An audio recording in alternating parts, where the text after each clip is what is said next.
Ok, então boa noite a todos.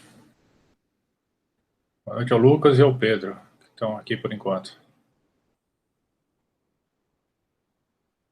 Isso.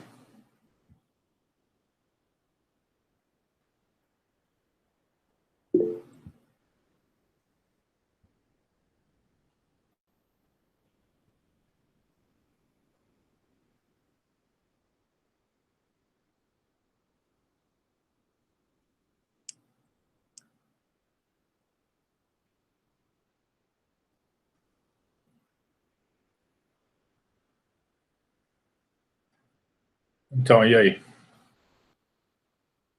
Perguntas? Antes das perguntas, eu tenho talvez alguns comentários. No Moodle nosso, já estão colocados lá.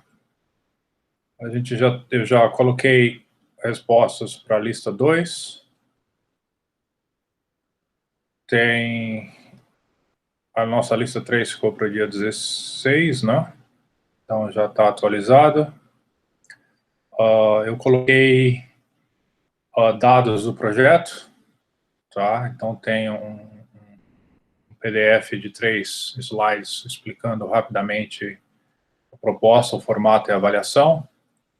E eu também coloquei no Moodle, eu coloquei cópias locais dos 3 artigos que eu referencio no texto do projeto e também o link para os repositórios de redes que também estão no texto do projeto. E também tem mais slides e vídeos sobre redes reais e estruturas em larga escala. E em breve sobrem as aulas também sobre sistemas dinâmicos, passeios aleatórios e modelos de formação de rede. Isso. Então, tá, tirando isso, eu tenho, talvez teria uma explicação rápida para fazer a respeito do projeto, mas vamos deixar isso para um pouco depois, para ver se chega mais gente. E enquanto isso a gente lida com a pergunta de vocês. Sim, o projeto é em dupla, pode fazer em dupla. Pode fazer individual, pode fazer dupla, eu recomendo fazer em dupla. Tá? Eu não aumentei para mais pessoas, porque nessa época de pandemia, coordenar com várias pessoas também é complicado. Então, botar mais gente talvez fosse mais complicado do que simplesmente uma dupla. Então, bom, talvez com aproveitar que a gente está gravando isso aqui, a gente não precisa esperar muito, na verdade. Depois eu ponho o vídeo no ar. Deixa eu parar essa apresentação que eu estou fazendo. Deixa eu começar uma outra.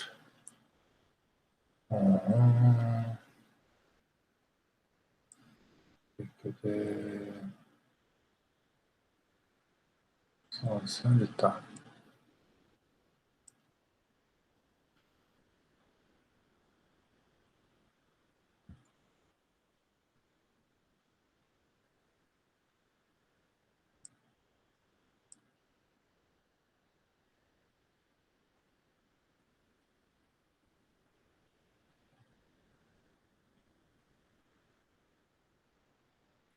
Ver se eu consigo achar ela agora aqui.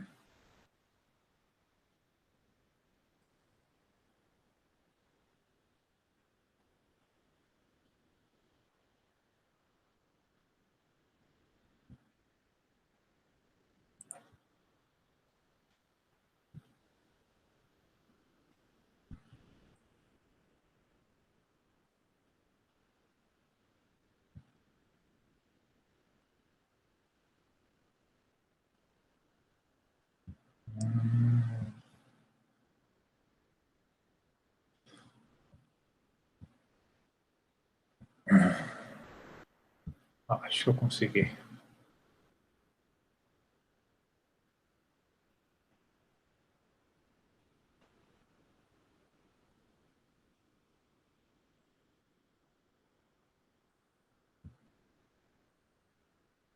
Ver aqui, tá.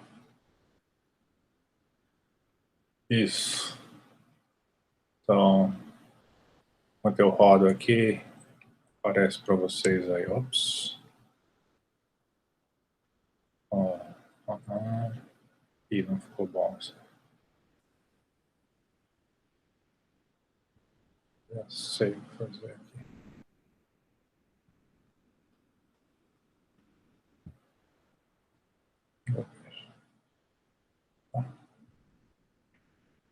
Assim tá. Tá bom. Tá. Então, falar um pouquinho rapidamente dele, no projeto. A gente faz um projeto curto, tá, sobre epidemia em redes, estrutura, disseminação e prevenção.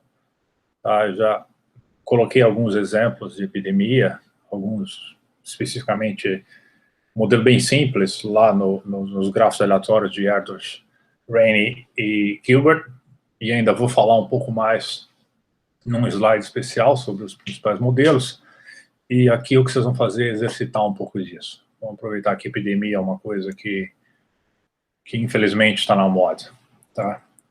Então, a proposta tem 2 itens, tá? E eles são não opcionais, ou seja, eu tenho que fazer os 2, só para evitar que alguém não entendesse o que a gente está querendo aqui, eu simplesmente não queria escrever muito.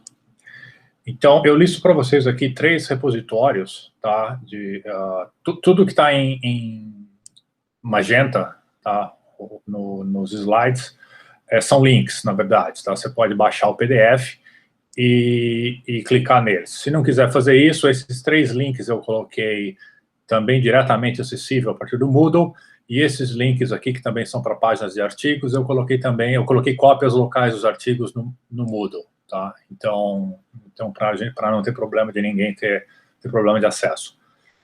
Então, tem esses 3 repositórios, tem bastante dados de redes, tá, nesses repositórios.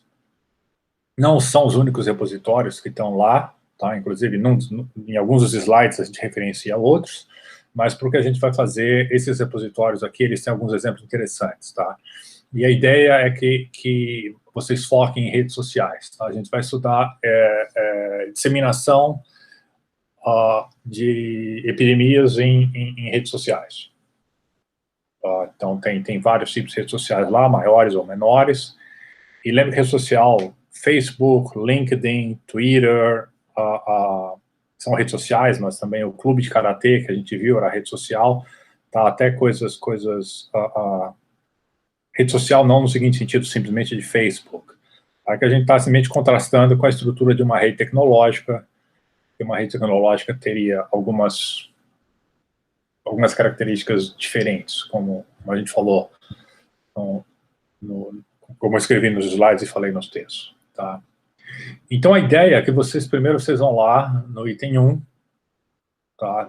Procurem algumas redes nesses repositórios, tá?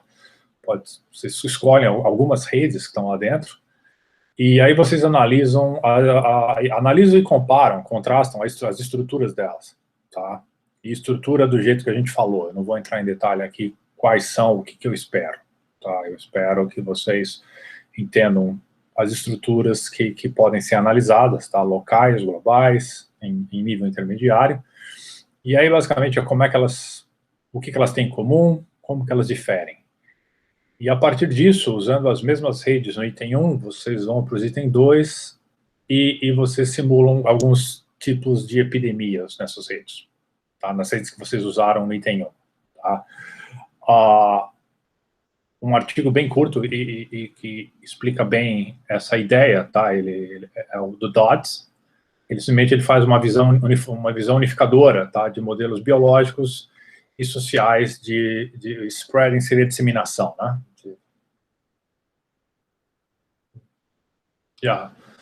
A disseminação em biológica ou em modelos de rede biológica ou redes sociais, o spreading é do mesmo jeito, tá? E tem algumas referências contidas neles, também podem ser interessantes, mas basicamente o que o Dodds escreve lá num pedaço do artigo dele, tá? É legal ler inteiro, mas não precisa nem ler inteiro, porque você precisa mesmo de um pedaço que está lá, e ele te dá basicamente um modelo de como é que essas coisas funcionam, tá? E se você quiser a se aprofundar um pouco mais, você pode importar até algumas ideias do paper do Elliott et al. São o Elliott mais dois autores, que é redes financeiras e contágio. Tá? Eles têm umas ideias ligeiramente diferentes aqui, e elas podiam também ser adaptadas para o que vocês vão fazer no item 2. Tá? E a ideia é que aí você explica como que os resultados do item 1, eles afetam ou interferem no item 2. Tá? Tipo, a estrutura, a gente sabe que ela tem um impacto. Tá? Diferentes estruturas têm impactos diferentes. Tá? Como é que será que isso aconteceu? Tá? E, além disso, você oferece estratégias, a ideia também do item 2 é que você ofereça algumas estratégias de prevenção num cenário que você tem um orçamento restrito. Tipo, você tem uma quantidade restrita de dinheiro, e aí você tem que tentar prevenir a disseminação da infecção nessas redes. O que será que você faz? Você foca em vértices de alta centralidade, tá? Você foca em cortes mínimos, você foca em algumas coisas, tá? E algumas ideias de como isso é tratado está nesse artigo aqui do Arcapoulos e do Tsitsiklis, quando que uma epidemia em redes é difícil de eliminar. Tá? Eles fornecem lá algumas condições suficientes e alguns limitantes inferiores e algumas ideias. Como é que você pode tentar usar para barrar a evolução, ou minimizar, né, mitigar, pelo menos, a evolução da epidemia na rede, tá? E nas diferentes redes que você vai ter, tá? Então, a ideia é essa, é bem bacana, tá? O projeto. Um tema bem atual, digamos assim. Mas sem a gente entrar em detalhes de formulação de algo específico, muito específico. Então,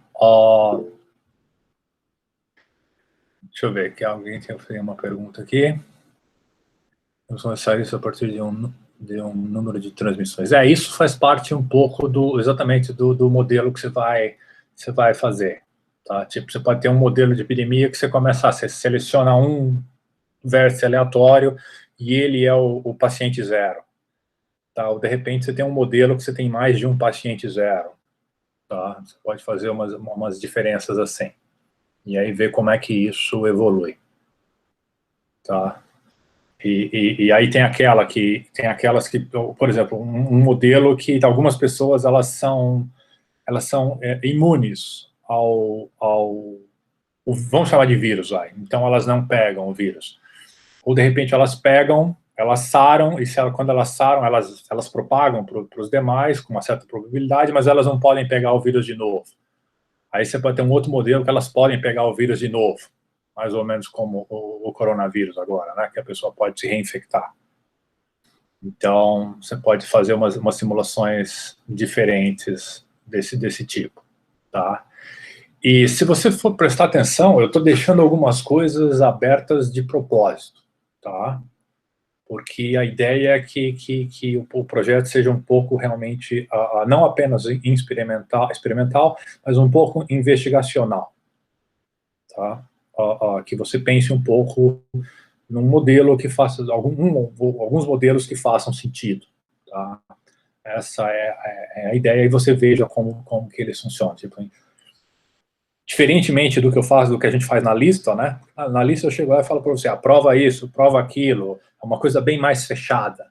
Então, obviamente eu não vou fazer isso no projeto, porque senão o projeto seria uma simples lista de novo, tá?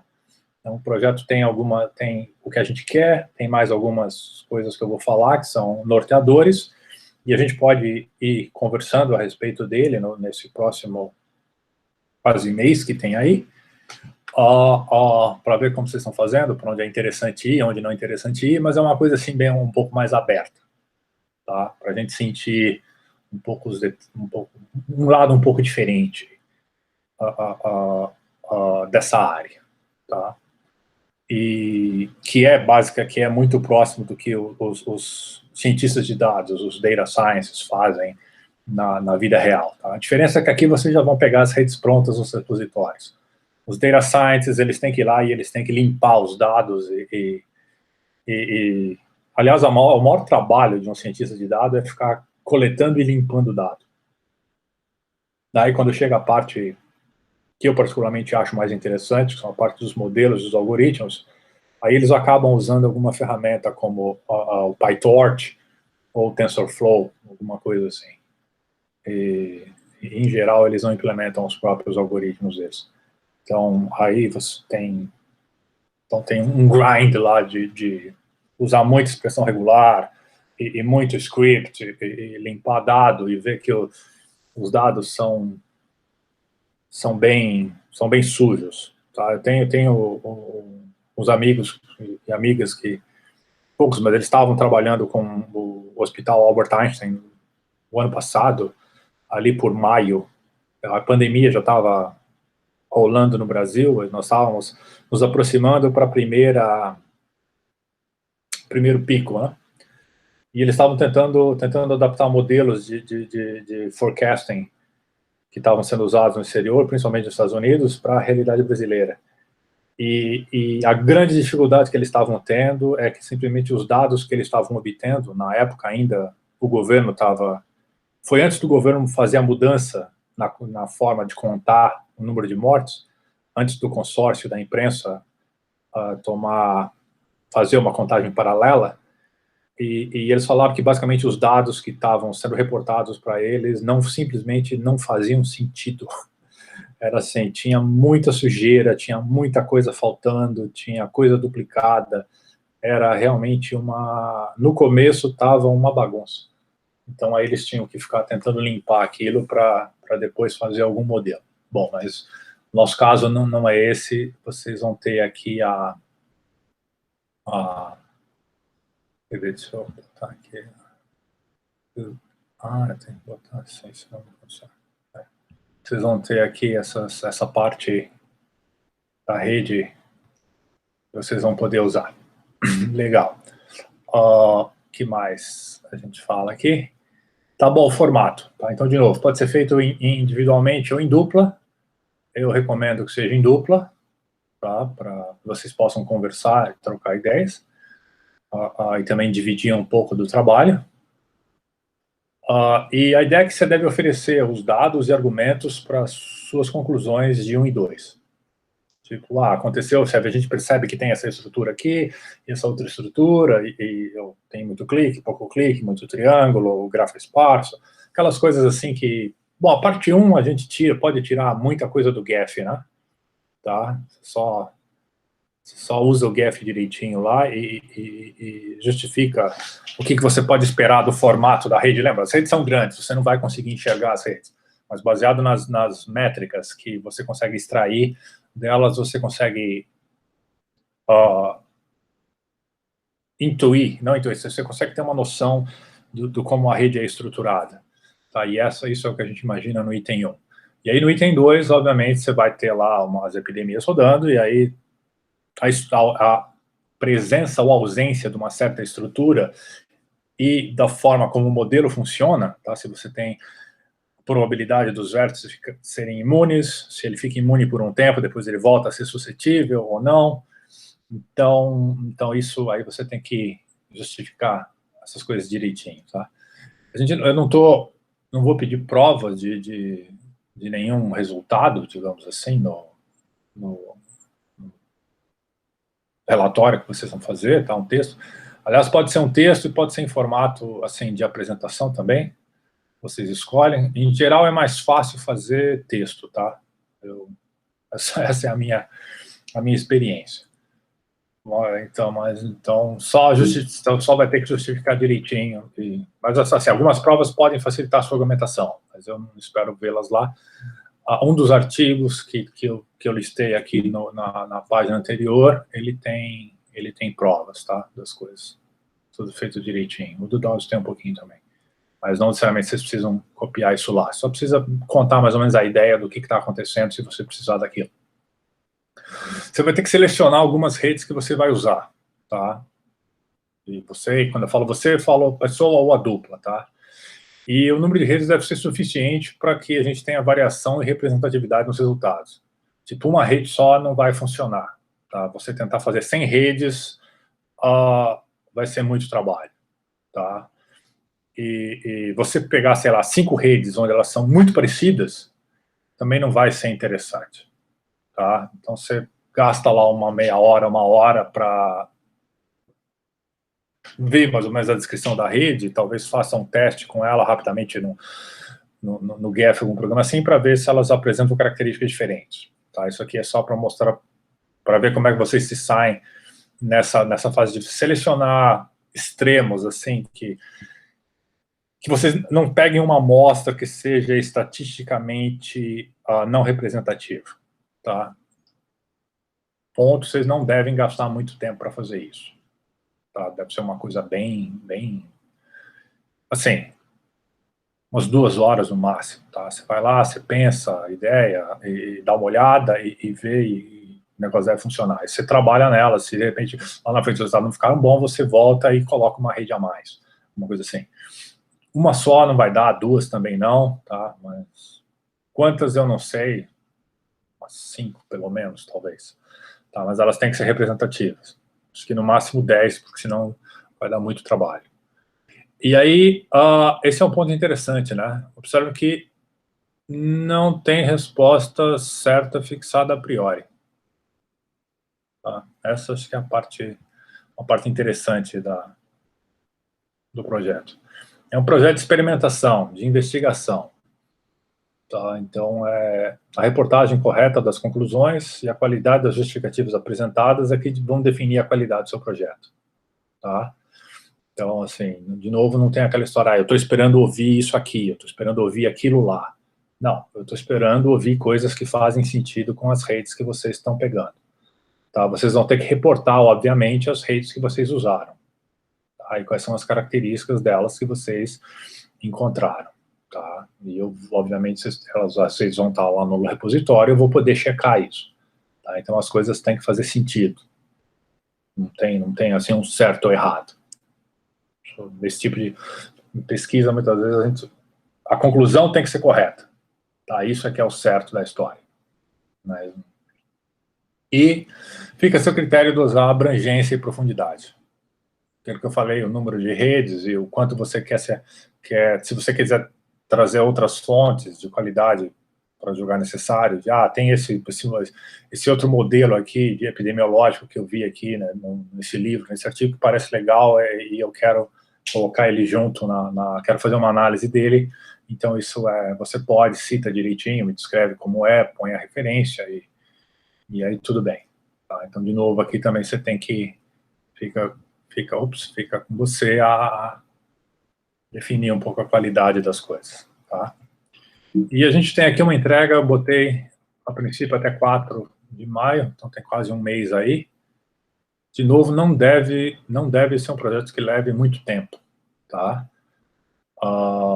Mas também não dá para fazer só em 2 horas, tá? Eu imagino que umas 2 tardes sejam necessárias, bem trabalhadas, né? Quando a gente fala 2 tardes, eu imagino 2 tardes bem trabalhadas para fazer isso, depois que você já tiver uma noção do que você tem que fazer, tá? Então, a minha sugestão primeiro você pega um dia rápido, meia hora, 1 hora, vai nos repositórios das redes, dá uma olhada, tem lá, faz algumas marcações. Depois, outro dia, você dá uma olhada no artigo do Dobbs, rápido, e no artigo do Dracopoulos. Se quiser, olha do Elliott também, tá? Mas olha primeiro do Dobbs e do Dracopoulos, tem uma ideia, vê a história, pensa um pouco dos modelos epidemiológicos, aí depois começa a brincar com as redes, e aí, quando as coisas estiverem, vai acertando, e quando as coisas estiverem bem acertadas, aí umas 2 tardes bem trabalhadas devem ser suficientes. E que mais? Bom, avaliação. Como é que vai funcionar essa história, já que é um projeto de investigação? É um modelo bem simples, tá? Mas talvez seja novidade para vocês. Então, a princípio, depois que todo mundo entregar, eu vou filtrar os projetos em 3 categorias.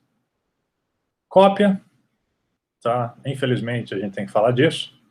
Não interessa se é total, se é parcial, tá? Porque aquela história, um cara lá fez 5 redes, aí você pegou o trabalho dele e botou uma rede a mais. Isso é cópia. Tá? Não tenho o que dizer. E aí, como a gente já falou, isso aí implica a reprovação do curso, conceito F, e acabou. Então, eu espero que... Aliás, eu acredito que não vai ter nenhum no item A, mas a gente sempre tem que colocar o item A na história para evitar problemas. Aí depois tem a categoria B de insuficiente. Insuficiente é um trabalho que vem com pouca rede, assim, bem insuficiente. Poucas redes usadas, tá? Assim, usou uma rede, ou 2 redes, mas elas são muito parecidas e não dá para ver nada ali. Baixa qualidade da análise, tá? Tanto dado quanto estrutural, você vê que a gente cobriu um monte de coisa até agora, e ainda vai cobrir mais, e tem um monte das coisas que a gente cobriu disponíveis no GEF e em outros pacotes. Então, assim, aí de repente não tem análise nenhuma. Isso é insuficiente. As justificativas são completamente erradas. Tipo, nem se deu ao trabalho de pensar em justificativa, de investigar o que estava acontecendo e tentar justificar embasado na teoria que a gente fez. Tá?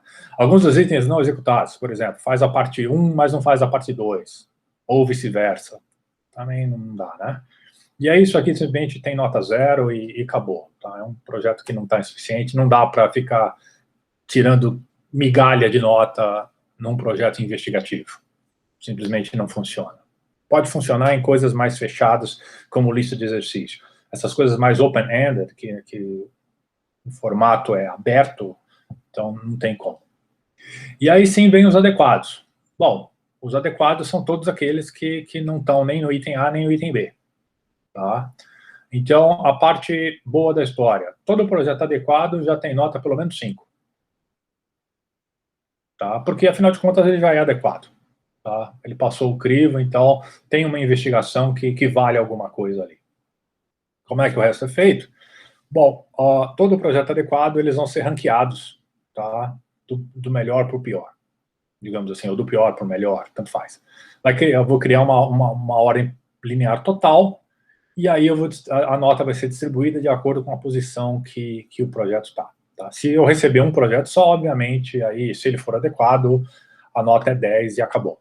Tá? Se eu receber mais, aí então as notas vão ser distribuídas numa escala e não vai ter notas iguais. Então, o piorzinho dos adequados vai receber 5, o melhorzinho vai receber 10, e os outros que estão no meio vão receber uma nota no meio de acordo com o rank.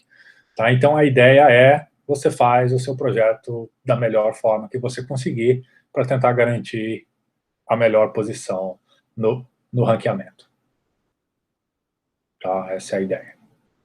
E se você fizer pensando numa coisa, eu vou garantir simplesmente o meio, provavelmente você vai ficar lá embaixo. Tá? E é assim, em geral, que essas coisas open-ended funcionam também. Tá? Então, você tenta fazer o melhor que você consegue dentro do espaço de tempo que você tem. E é isso. Aqui eu tenho para falar no geral. Como eu falei, depois que vocês começarem a investigar isso um pouco, a gente pode falar mais alguns detalhes específicos. De qualquer forma, alguma pergunta aqui?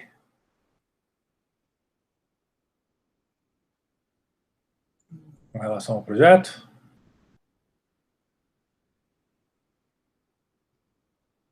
Tá, eu também acho que é cedo.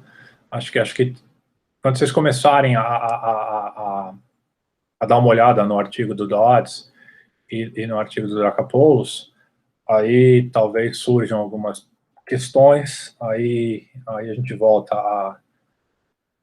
a comentar delas e vocês olham os repositórios das redes e a ideia, obviamente, é que se deixar para... a ideia, assim, deixa eu agora... Uma estratégia vencedora para esse tipo de projeto, tá, de avaliação. É você ir trabalhando um pouquinho por dia nele. Tá? Sim. Você não passar muitos dias sem olhar para o projeto. Você pensa um pouquinho nele hoje, aí talvez amanhã não, mas você pensa um pouquinho também no outro dia. Você não precisa pensar muito. Você pode botar um dia na semana, onde você vai gastar um pouco mais de tempo nele, mas você pensa um pouquinho espalhado. Se tentar concentrar tudo isso no final e vamos ver o que vai fazer aqui no final, não funciona. Tá? Isso é basicamente uma daquelas, assim, trazendo uma das coisas que a gente viu no curso para a vida real, da transição de fase, né? Transição de fase acentuada. É mais ou menos o que acontece nesse projeto. Você vai trabalhando de pouquinho, você vai juntando massa, daqui a pouco você passa a transição de fase e tudo começa a fazer sentido e o projeto sai. Se você deixar lá para o final para você pensar em como fazer isso, não vai ter tempo suficiente de você fazer a transição de fase. Tá? Então, isso. Aí depois a gente comenta um pouco mais a respeito disso aqui. Tá? Eu tenho uma outra pergunta. Deixa eu parar de compartilhar isso aqui. E como está a lista 3? Porque semana passada não tinha muita gente não tinha começado a lista 3 ainda.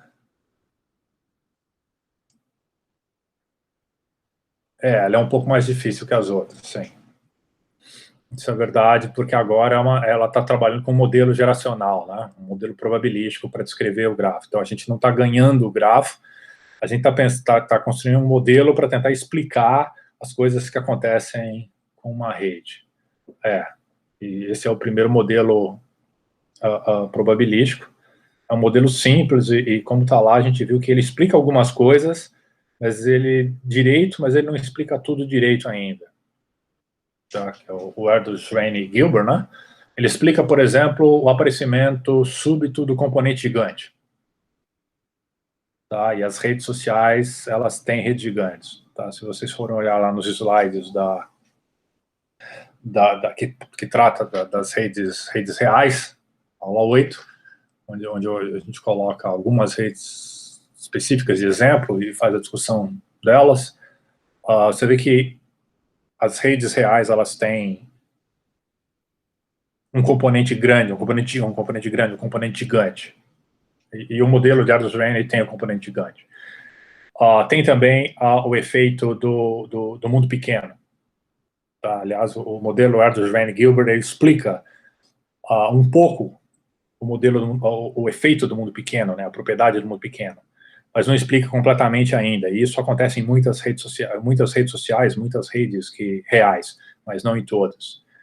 E em compensação, a distribuição de graus do Erdős-Rane-Gilbert, ela segue uma Poisson. E, em geral, as redes do mundo real não seguem. Elas seguem uma lei de potência. Então, nesse aspecto, o modelo não é adequado. Outra é a questão de transitividade, né, a clusterização. O número de triângulos nesse grafo aleatório, ele é muito pequeno. E nas redes, principalmente as reais, principalmente as sociais, o número de triângulos é muito grande.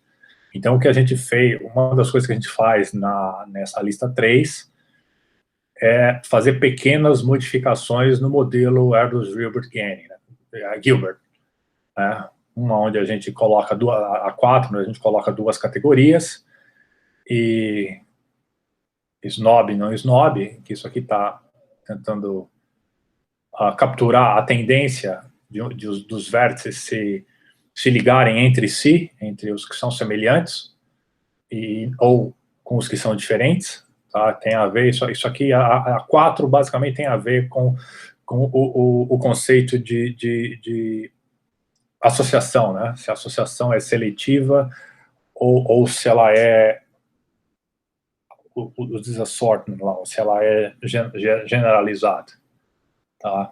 Então, e aí a quinta era um modelo onde a gente tentava um coeficiente de transitividade mais alto. Tá? Um modelo ligeiramente diferente, específico para gerar mais triângulos. Tá? E bom, a 3 é uma questão especificamente sobre o modelo de Erdős-Rane-Gilbert mesmo.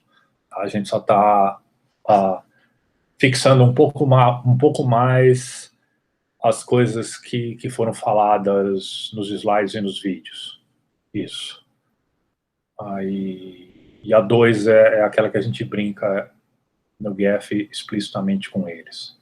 Tá? O que a gente vê aqui, a diferença, o que são a questão 4 e a questão 5, né, que são modelos diferentes, a gente vê que a gente fez o quê? A gente só mudou, que isso é interessante observar, né? Que o que a gente está fazendo é que a gente mudou o quê? Mudou o experimento que constrói a rede, né? Lembra que lá no começo da rede do Erdős Gilbert, eu defini com vocês lá um processo aleatório, que era como se fosse jogar uma moeda de maneira independente e uniforme para cada uma das arestas e colocava ou não a aresta no grafo, né? E aí, com vocês lá, eu fiz, olha, isso aqui no fundo é um processo estocástico que dá, que induz um espaço de probabilidade, e aí a gente tem essa família aqui de grafos, que os objetos são grafos que eles são variáveis aleatórias, na verdade, né? Que são resultados daquele processo. E a gente consegue estudar, então, essas variáveis aleatórias usando um pouquinho de teoria de probabilidades. Tá? A parte boa é que a gente não precisa nada muito profundo, nada muito pesado nessa parte do curso que a gente está aqui. Existem coisas acontecendo na área que, naturalmente, assim, as ferramentas necessárias de probabilidade, elas são muito mais pesadas. Tá? Mas a gente não trata disso nesse curso. Então, a ideia da 4 e da 5 é entender primeiro bem qual é o experimento aleatório de construção das redes que está acontecendo. Tá? Que é o que a gente descreve aqui. Então, depois que você entendeu qual é o experimento aleatório, qual é o modelo aleatório, né, o experimento aleatório da 4, como é que um grafo é construído, e da 5, como é que um grafo é construído, tá? Aí, se você for ver o que a gente está pedindo nas questões, nos itens dessas questões, aí é só basicamente para refazer as análises que a gente fez para o Erdős Gilbert, só que para esses modelos específicos. Tá? Algumas coisas vão mudar um pouquinho. Natural, né? Se não mudasse, teria sido um modelo... teria sido uma falha, teria sido um modelo que não funciona para aquilo que a gente queria. Tá? Então, mas a ideia ali, a gente está perguntando coisas também são simples. Qual a distribuição dos graus dos vértices? Tá? Qual é o número esperado de triângulos que a gente pode ter ali?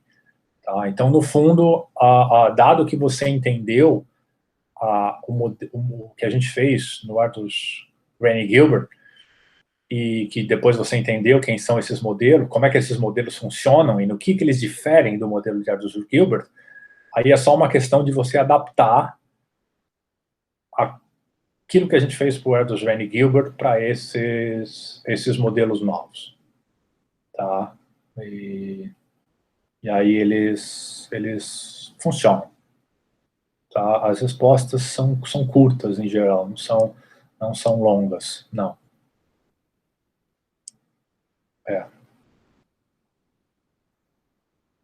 Bom, isso eu falei tudo no geral, mas tem uma coisa que eu queria perguntar, mas infelizmente estamos só nós três aqui.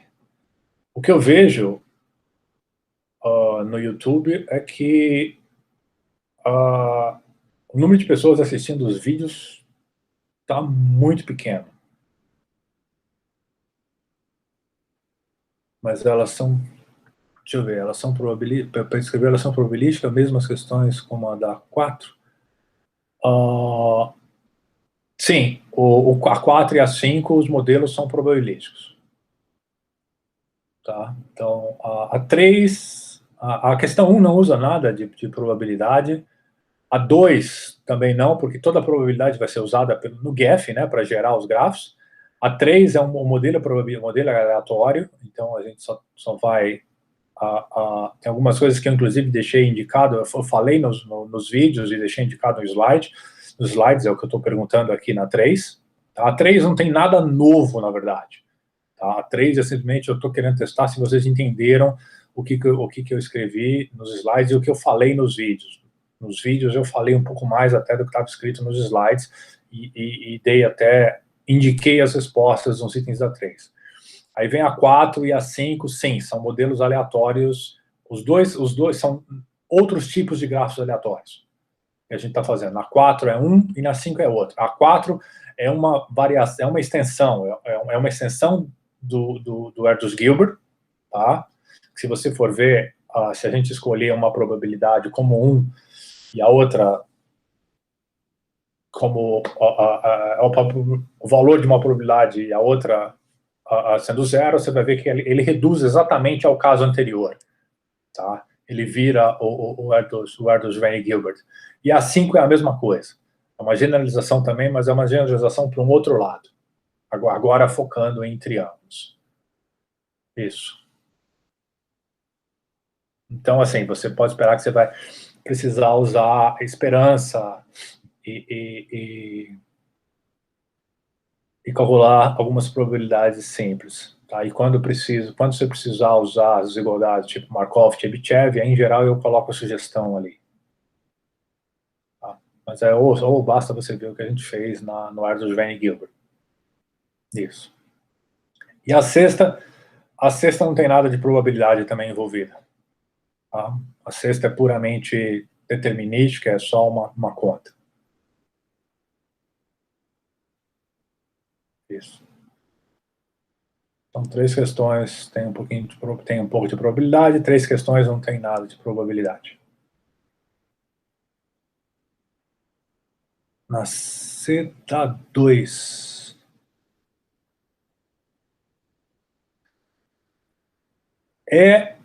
Só que de uma forma diferente, né? Tipo, na CTA2, você repete o seu experimento algumas vezes para o grafo. O que você vai ter é que você vai colher uma coleção de valores.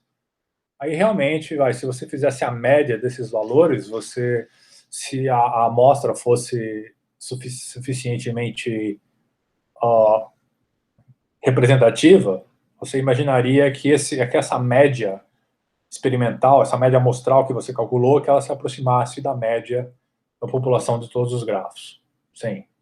Então, há flutuações dos resultados em B, provavelmente você vai achar que quando você repetir os dados, você vai ver que deve ter flutuação, né?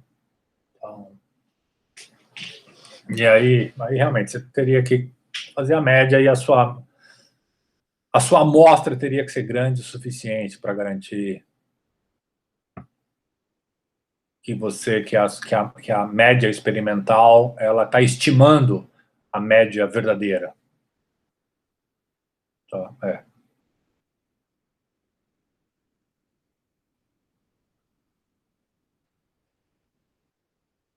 E mais uma questãozinha, na verdade, esse é um item mais de estatística básica e não probabilidade.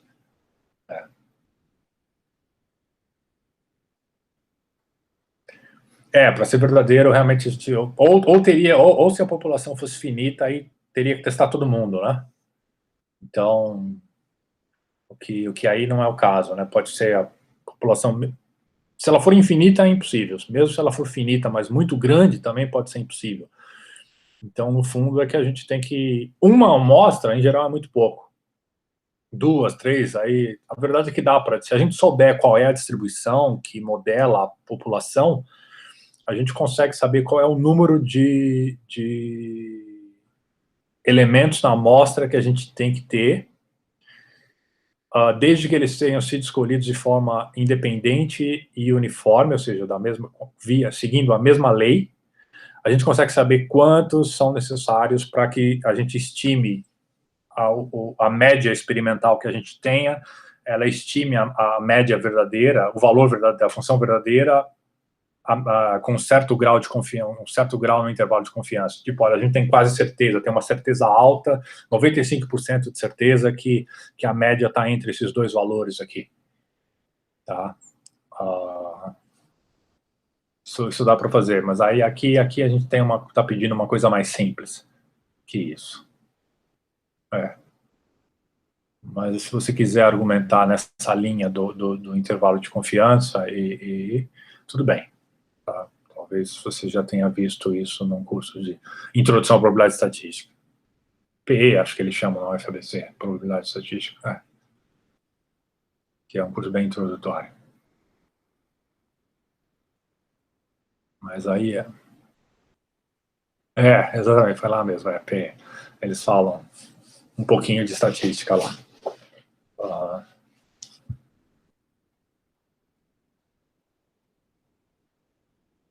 Então, e a minha questão lá dos vídeos no YouTube?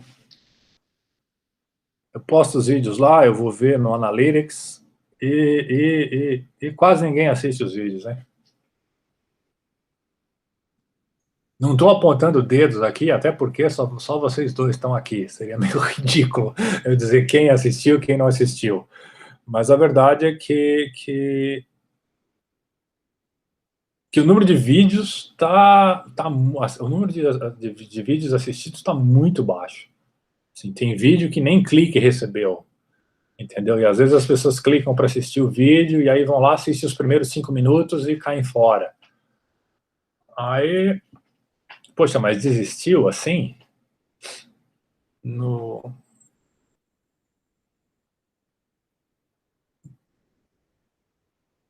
Meio complicado desistir assim, né? E aí vão fazer o quê? Vão fazer o curso de novo depois?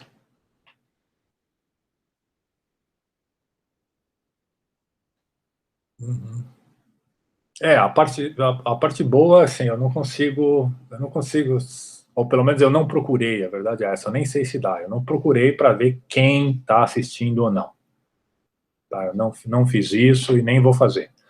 Eu só tenho tirei uma visão, assim, numérica, tá? Ver como é que a coisa está indo. E realmente tem pouca gente assistindo. Então, eu concordo com vocês, eu acho que dá para entender melhor por eles, assim, do que só o slide. Porque dá para falar um pouquinho mais, né, do que, assim, eu tento escrever bastante nos slides, por isso dá bastante trabalho, mas sempre dá para a gente falar um pouco mais do que escreveu. E às vezes dá para falar de uma forma diferente. Aí, quando você vê o que está escrito e você ouve o que está falando, às vezes as coisas fazem sentido pelas duas formas. Uma interpolação, digamos assim. Então, eu também acho que os vídeos ajudam, mas não sei.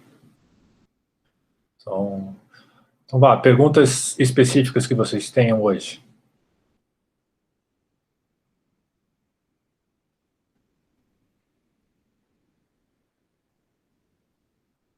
Vamos lá.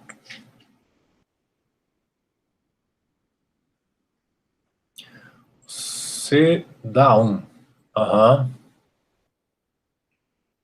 Para mostrar que a distância, lá, caso ela exista, entre ST, ela satisfaz aquele limite.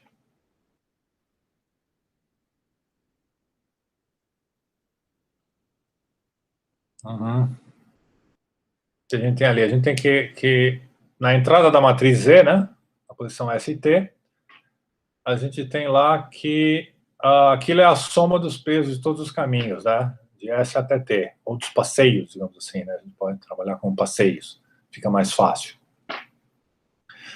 Então, e o alfa era uma constante que a gente simplesmente tinha escolhido, né, e atribuído para cada caminho o peso alfa elevado ao comprimento do caminho. E aí está mostrando que, olha, quando o limite desse alfa tender a zero, a derivada disso em relação a alfa vai te dar a distância.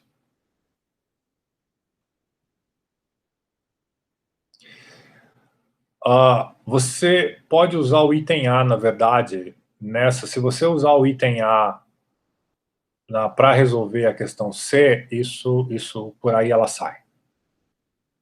Tá? Isso vai te ajudar muito. Lembra que a gente mostrou aquela relação, a gente não provou, mas eu argumentei com vocês que aquela relação da média geométrica também valia para matrizes? Tá? Que o fato é verdade, né?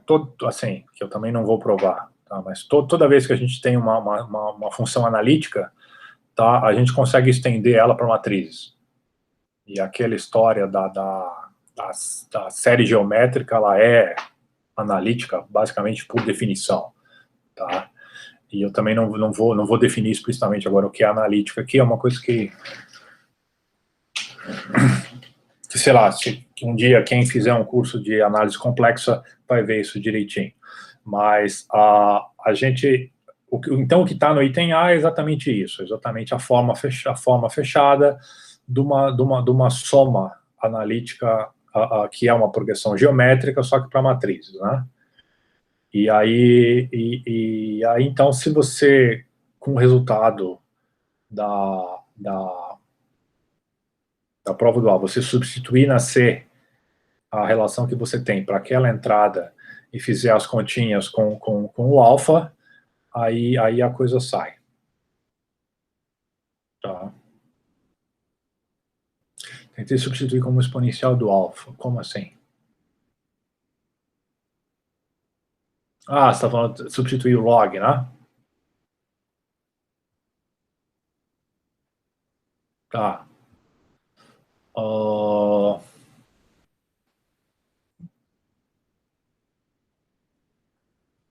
Eu acho que sai, hein?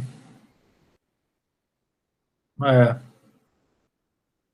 Porque a derivada da função está em função a derivada do log de cima como a derivada do log do alfa, né? Então sairia, tá? Ou o que você pode fazer é uma mudança de variáveis, tá?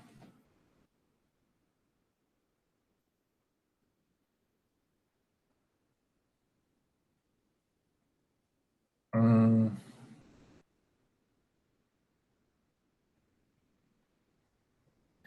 porque o que você chegou lá? Você chegou a alguma coisa, pelo menos a E elevado a alguma coisa que era perto da distância ou não? Foi alguma coisa muito diferente?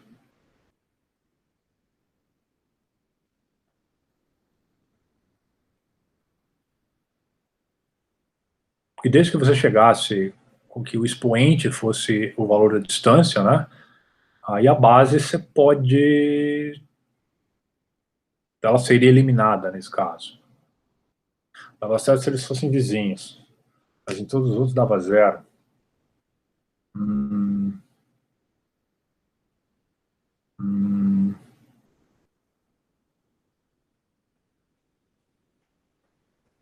estranho isso.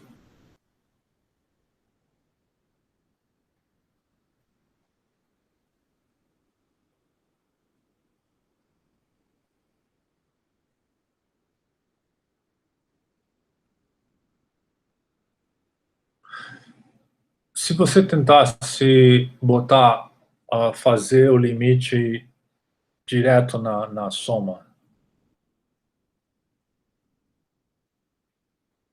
supondo que o alfa, o 0 a 0 é 1, né? É o que a gente está supondo, tá assumindo nesse caso.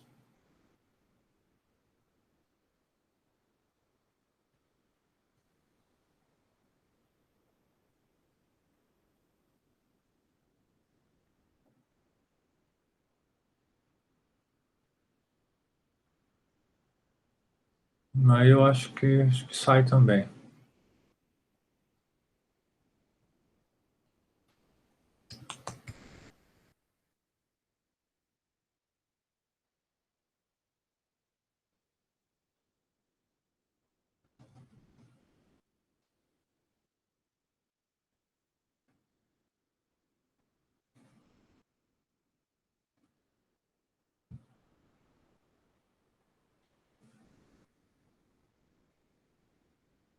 Essa é uma outra possibilidade, né? A gente substituir o Z ali como se fosse a soma de todos os caminhos de S para T só.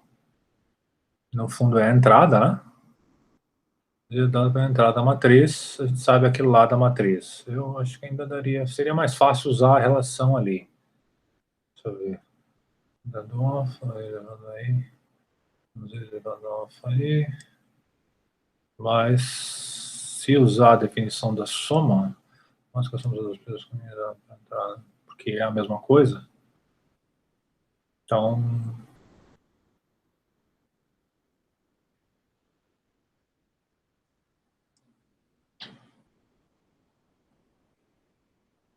Então, eu acho que daria.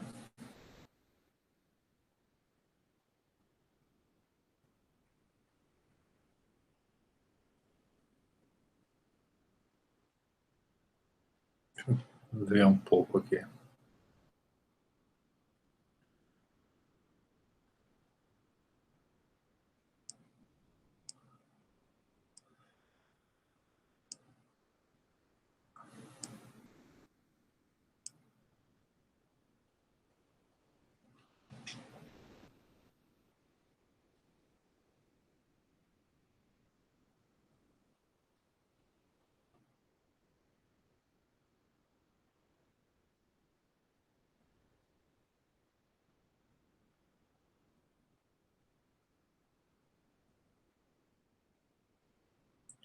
Sim, eu entendi. Tá, são as mesmas. Como é que eu.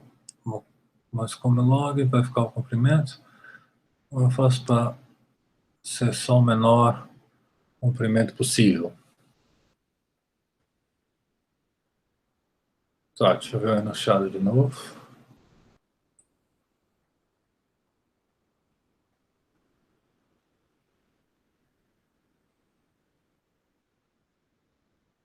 Quando o alfa está tendendo a zero,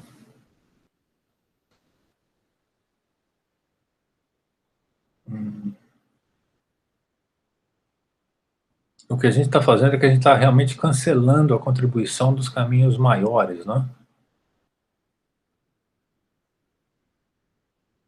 Tá. Porque assim, quando o alfa for pequeno, quanto maior for o comprimento do caminho, menor vai ser o valor que a gente vai ter, né? Tá, exatamente quando o alfa fica menor, quanto menor for o alfa,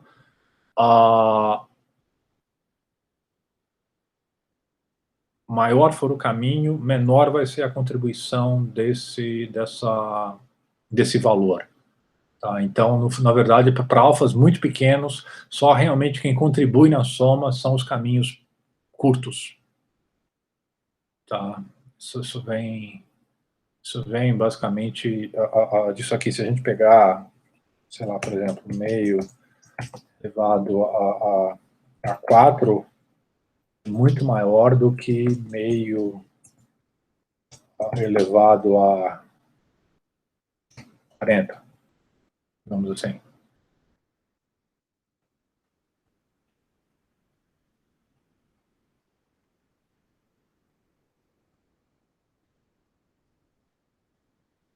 Acho que eu não estou entendendo o que todo se anula em menos o primeiro.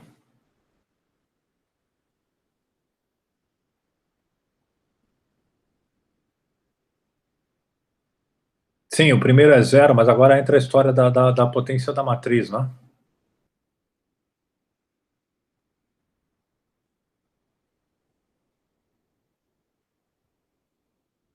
Lembra quando a gente tem a matriz de adjacência, eles são vizinhos se eles foram, mas assim, eles são, se a matriz eles são adjacentes na matriz original, então você tem um. Se a gente fizer uma matriz ao quadrado, se tiver o quê? Se tiver um caminho lá de comprimento 2 entre eles. A matriz ao cubo, se tiver um caminho de comprimento 3. Então essa informação está lá dentro.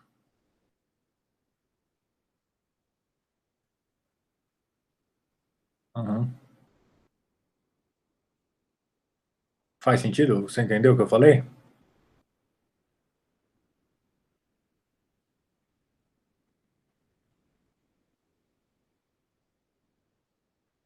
Sim, a matriz ao quadrado. A gente tem exatamente não só o vizinho, mas o vizinho do vizinho. Não, o alfa é um valor que está fixo, né?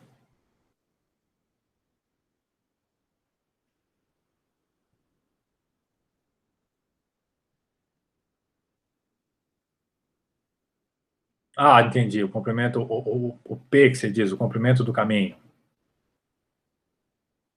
Sim.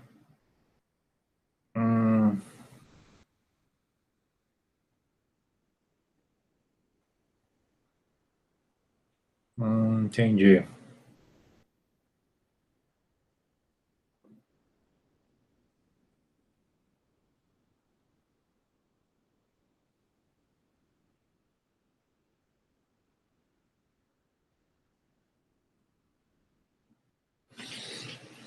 Então, se a gente tomar a derivada do log do alfa, P cai. Mas ele ainda ao quadrado, ele contribui menos, mas ele ainda contribui, né? Não, ele não chega a gerar, ele não chega a zerar tudo ainda. Não.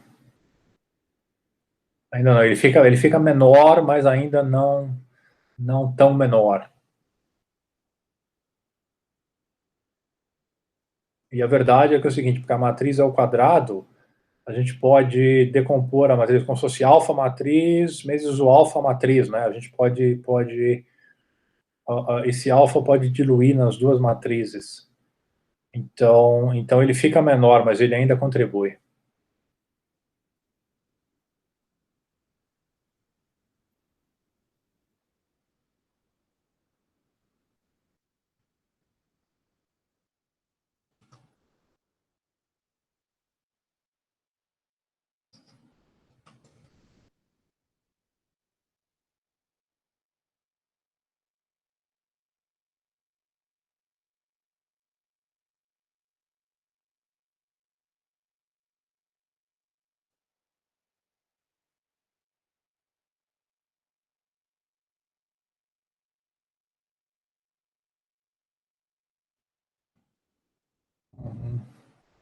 Não sei se entendi como fazer, na verdade.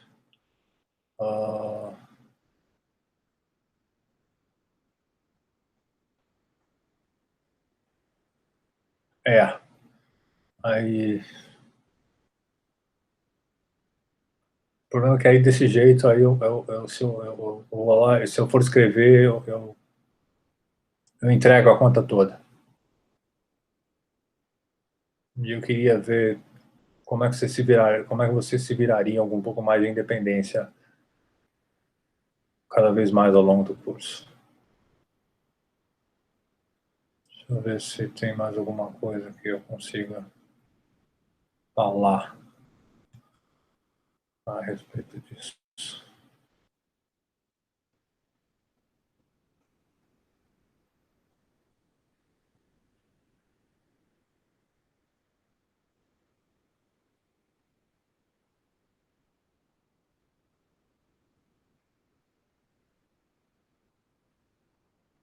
Tá, se eu conseguisse ver o que você escreveu, acho que ficaria mais fácil para eu dizer qual é o caminho que você está tomando.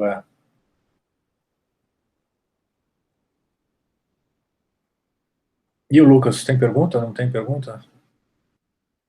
O Pedro mesmo tem mais pergunta em alguma outra questão? Eu vou pensar se eu consigo colocar algumas dicas a mais nessa questão.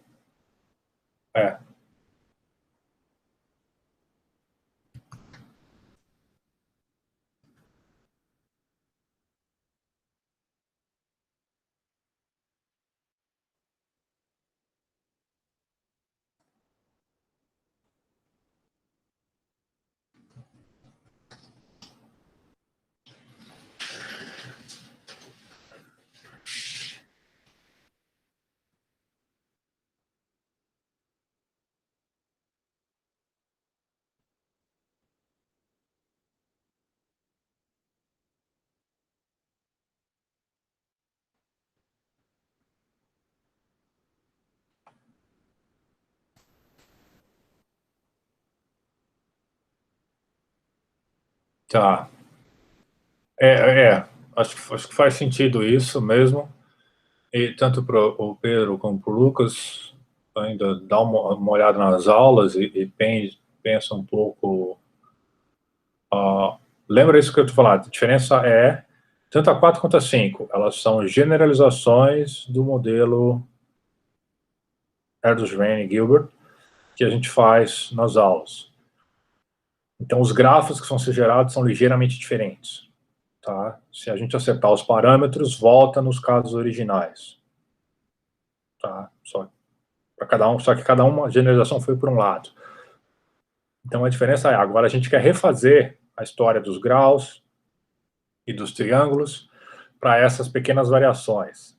Então, isso implica que os resultados vão ser um pouquinho diferentes, tá? Mas não é muito diferente, não é muito diferente. Assim, a técnica para chegar nas respostas é muito semelhante ao que a gente fez nas aulas, nos slides. Tá? Então, a técnica se mantém, muda o resultado que você vai obter, porque em algum momento a análise fica um pouquinho diferente, mas a técnica é a mesma.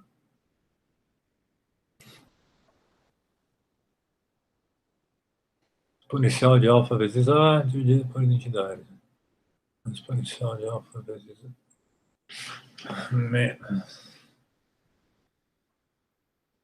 vezes o A. É, mas o A na potência também, né?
Exponencial de alfa vezes A. Tá, entendi. Uhum. Sim, lembra que esse exponencial, ele está servindo, nesse caso, se eu estou entendendo como o seu desenvolvimento foi feito, ele está aí como um placeholder, né? Tá? Ele vai sumir depois no final, na hora de você dar a resposta. Tá? Ele está aí como algo formal, tá? Para que as manipulações formais sejam feitas, mas ele não vai estar na resposta final. Tá? Nesse caso, se você está entendendo desse jeito, aí a resposta seria exatamente só o expoente.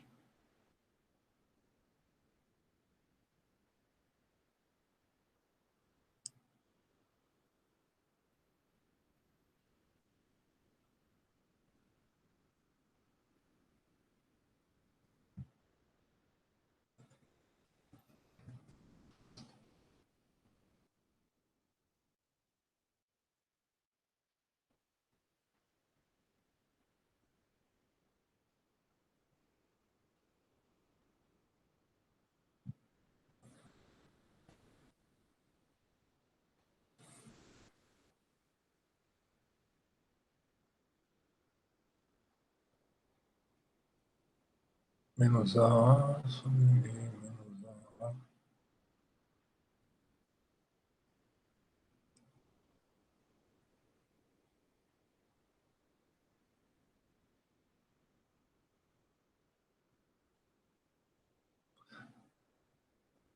A. Agora eu acho que eu entendi o que você queria dizer. Tá. Não, volta. Você ainda precisa dos exponenciais aqui. Tá? A questão é o quê? Pensa no seguinte. Vamos pensar no seguinte. Imagina quanto que é a... Como é que a gente pode escrever a função e elevado a x?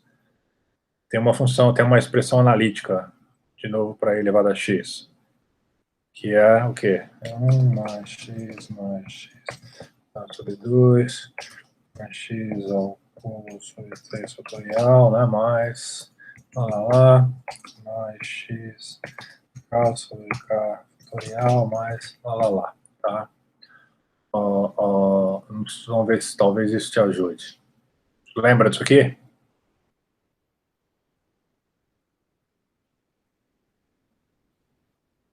Isso é a expansão de, assim, vou botar em nome simples, é a série de Taylor para a função e elevado a x, tá? Que aparece em cálculo. A série de Taylor, essa aqui é mais, é o caso especial da série de Taylor, né, que eles também chamam de série de Maclaurin, porque ela está em torno de zero aqui, tá? Então, mas o fato é o seguinte, série de Taylor, ela é uma série analítica para a função. Então, a função E, ela admite essa expansão analítica, que é a série de Taylor. Então, a gente pode fazer a mesma coisa, pode trocar o X como se fosse uma matriz, tá? Então, ficaria da seguinte forma.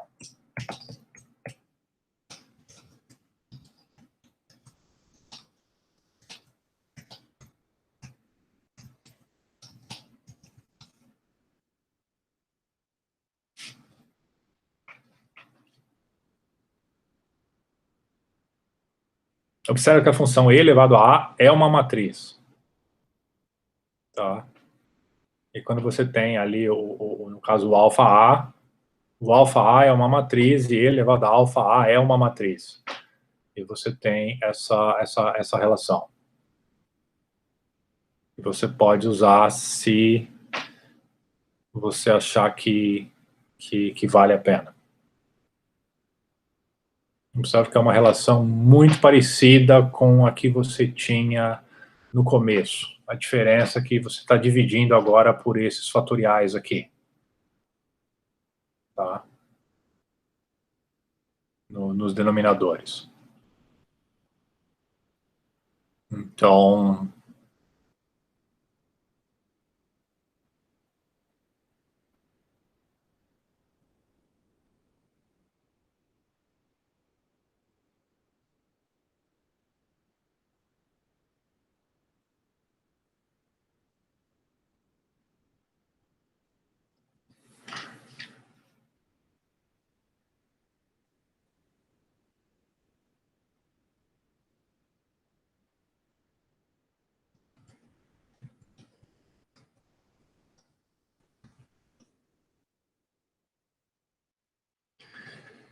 eu acho que tem uma coisa que eu posso falar no geral que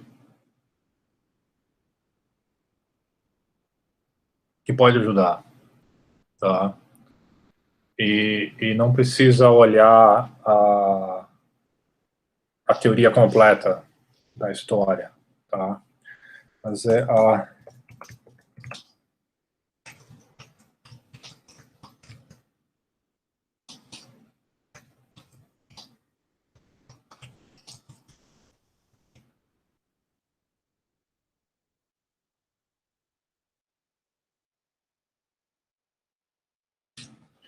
seriam as exponential generating functions, tá? Seria a função geradora exponencial. Não a função geradora da exponencial, do tipo função geradora exponencial. Bom, na verdade, a função geradora exponencial da identidade lá da função geradora da exponencial normal. Então, é o que está envolvido embaixo desse exercício. Tá? O fato é, eu esperava que a gente não precisasse entrar nesses detalhes, mas é o que está por trás da história. Tá? Lembra, função geradora é uma função que a gente usa para contar e gerar objetos, né? Então, aqui nesse caso, o que a gente está contando são caminhos. Então, é isso que a gente está fazendo. Tá? A gente está usando o alfa lá como... Tanto que nem foi colocado como constante ali, né? A verdade é essa, tá? O alfa foi colocado como um símbolo analítico e a gente está contando caminhos de comprimento. Então, o que a gente tem aí é essa série de função geradora e a parte A é a forma fechada da função geradora.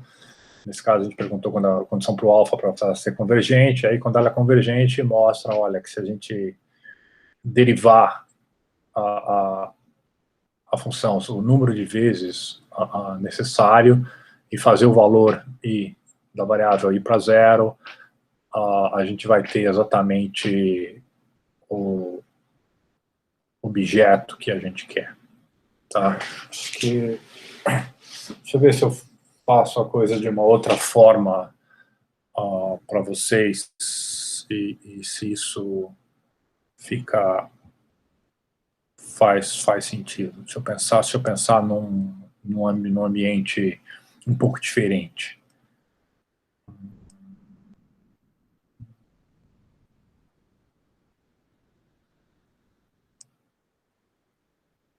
A gente podia contar... Bom, podia contar as probabilidades mesmo. Acho que isso funcionaria também.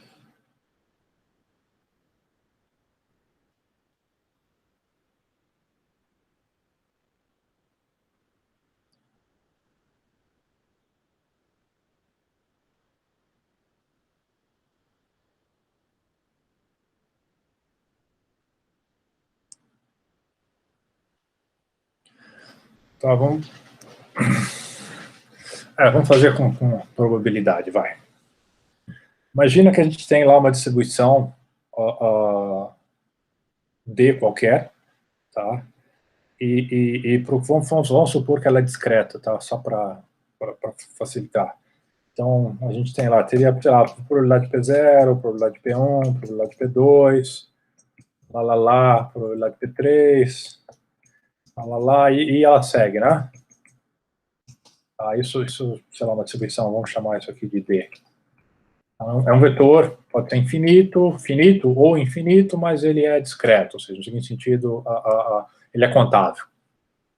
Tá? E tal que a soma em J de PJ,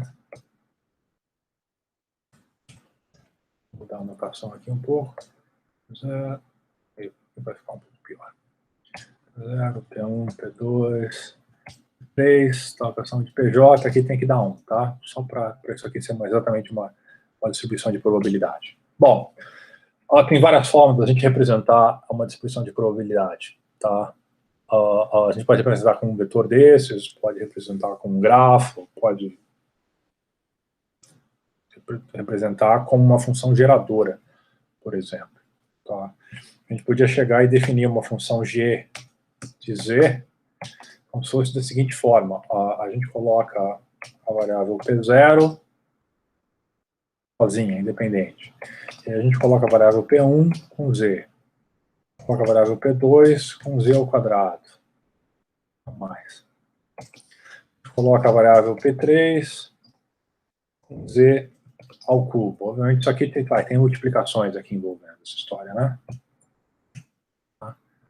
Então aqui o z, e aqui obviamente a gente sabe que os... Bom, vocês não estão vendo o que eu estou escrevendo, mas... Botando aí, mais... tá? Alguma coisa desse tipo. Obviamente o P0 é P0 vezes Z a 0, P1 é P1 vezes Z a 1, e assim sucessivamente, tá? Então a gente pode codificar a função, a distribuição de probabilidade inteira dentro de uma função que no fundo é um polinômio, tá? É um polinômio na variável Z. Tá? Isso aqui daria alguma coisa do tipo do J indo de 0 até infinito, né? De P de J vezes Z a J. Tá? Supondo aqui que a coisa vai até infinito. Tá? Então, nesse caso, a gente chamaria de função geradora de probabilidade. Tá? O fato aqui é interessante porque então a gente consegue botar a distribuição inteira dentro de uma função que é um polinômio. É um pouco mais polinômio, porque ela pode ser um polinômio infinito. Ela é uma série. Tá? Ela também é uma série de potência. E detalhe, a gente não precisa, a princípio, estudar a convergência dela. O Z pode ser simplesmente considerado como um placeholder, tá? Uma sequência formal. Mas aí, às vezes, é conveniente a gente definir valores num raio analítico para qual essa série convirja. E qual é uma questão interessante da história é que, dado que a gente tem uma função desse tipo, como é que a gente obtém valor de uma probabilidade de PK nesse caso, vai.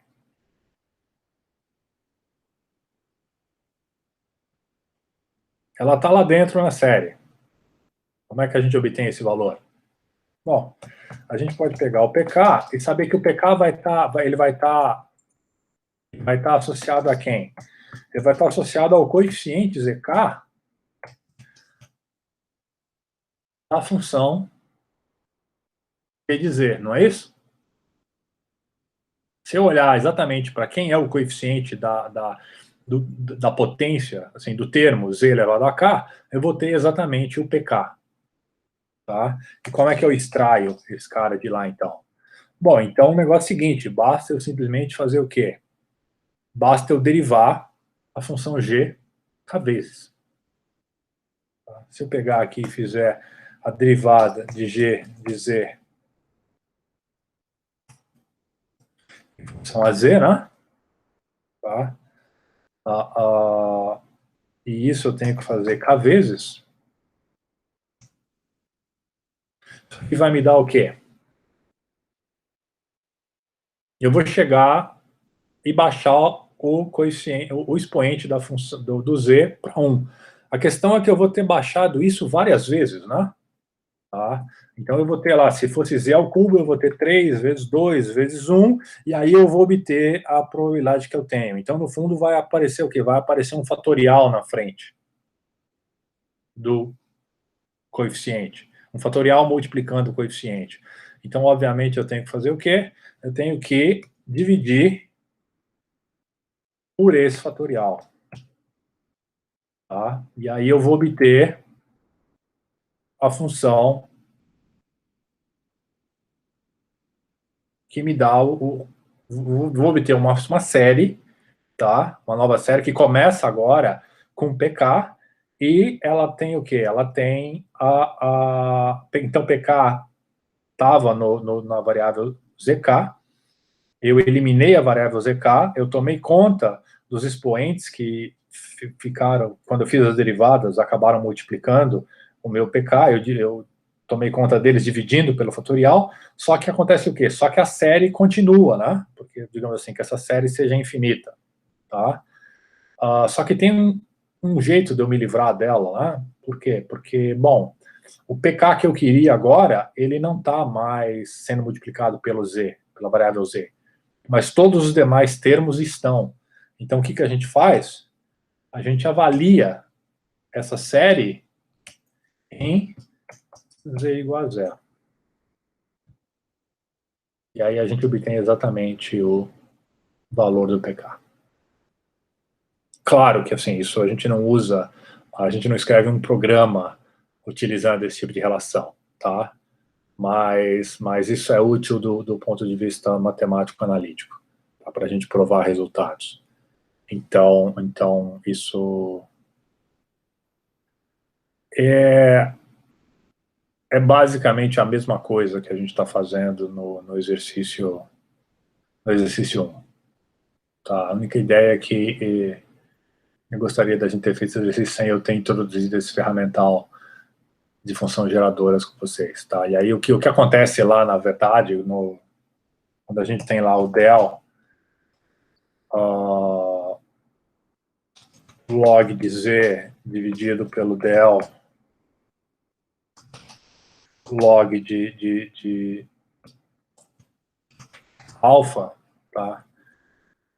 Na expressão, lá o nosso alfa está fazendo o papel que o z faz aqui em cima, né? O z pequenininho, tá? E o que esse del de log de alfa está fazendo aqui é que, olha, que a gente está...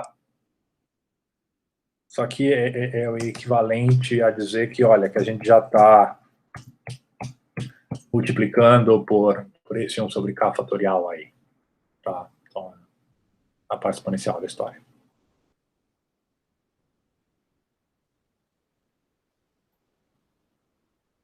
Então, outra forma de você enxergar aquela história é trocar esses assim, arranca os logs da história lá e trata como uma função geradora exponencial, que é o que a gente tem lá. A gente tem uma coleção, o alfa a gente usou como uma variável de placeholder, ou seja, uma variável formal, e o comprimento do caminho está representando o expoente dele. A gente está colocando o quanto aquele comprimento vale é o coeficiente, tá? Que eu disse aqui nas probabilidades. E aí o que a gente quer é exatamente tirar o valor do comprimento daquele caminho entre S e T. Então, ele vai estar naquela matriz, então é uma matriz, a gente tem vários objetos, por isso que não pode ser uma função geradora de uma variável, como eu botei aqui, né, uma função geradora de uma matriz, mas funciona, porque isso é analítico. E aí, bom, quando a gente deriva o número de vezes suficientes e avalia o resto, o que sobrou, o resultado da derivação em zero, a gente pega o valor que a gente quer, tá? E aí, naquele caso, então, tem um limite lá tendendo a zero, porque por questões técnicas, tá? Para que o resto da série desapareça. Na verdade, é essa. Então,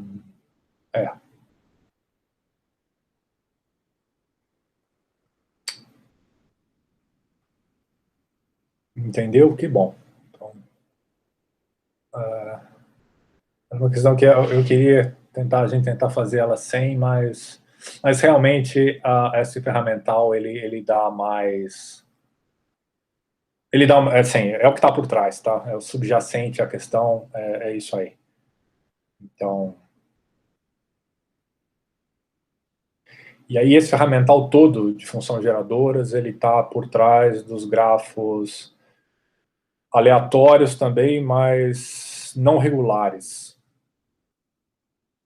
E o que a gente fez, o Erdős-Rényi, lembra, a distribuição dos graus é Poisson, mas todo vértice tem a mesma distribuição de graus, né?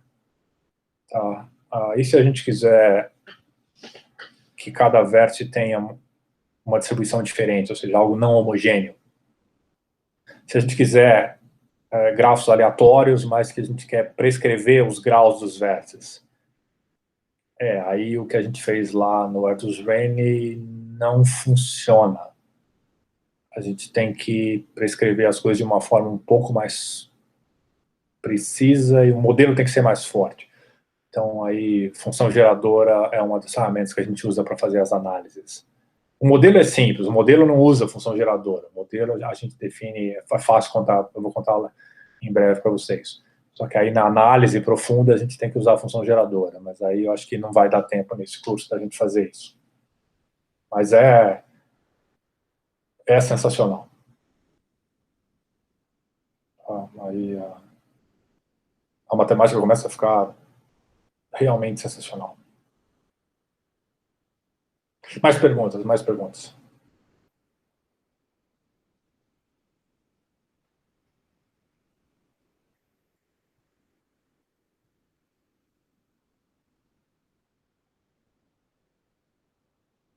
Ok.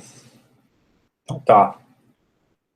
Então, vamos ver como é que a coisa acontece durante a semana. Aí, talvez a gente, se for necessário, a gente marca mais um atendimento na quinta, no horário da aula, um atendimento mais curto, só para ver como a coisa evoluiu.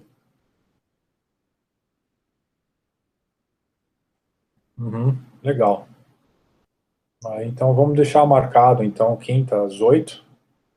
Aí a gente vê... Isso, eu mando e-mail. Eu mando e-mail pelo... A gente deixa marcado quinta às 8, e mesmo assim eu mando e-mail via o Moodle. Legal?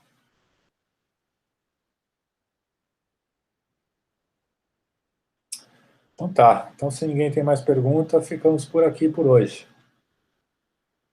Então, boa semana para vocês, até quinta. E todo mundo seguro e saudável. Abraços e até.